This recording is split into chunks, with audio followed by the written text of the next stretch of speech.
আরে দাদা, তুমি আবার সব মদ লিখে বসিছো? তুমি জানো নি ও মদ খাওয়া লিখে তোমার ঘরে বৌদিকে সেদিনে কিরকম রাগিতরা? তুমি আবার সব ছাই পাশ লেগে গিলতে বসিছা তুমি? তোমার থেকে লজ্জা শরম বলতে কোনো কথা নাই? বারে বারে সব মদ খাওয়া লিখে তোমার সংসারে ঝামেলা অশান্তি, এগুলো খাওয়া তোমাকে অনুরোধ করি যে আগে বন্ধ করো। এসব জিনিস শরীরের পক্ষে ক্ষতিকারক। লিভারের সমস্যা, কিডনির সমস্যা, তুমি বন্ধ করো এগুলো সব। এখনই আমি তোমার সংসার ও লিয়া তো লিয়া, আমি আর খাবার দিলে পকি দিছি বলে ধর লে।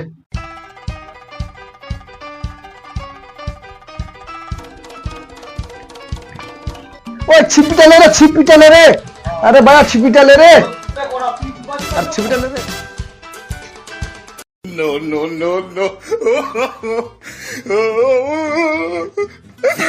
এ জুয়া বাচ্চা, হারামের বাচ্চা, আমাকে খাইতে না করি তুই খাইতে পড়িছু। তা গড়া তো শাহকে, আমার জুতাটা খাওয়া লাগলো, শাহকে ধর, শাহকে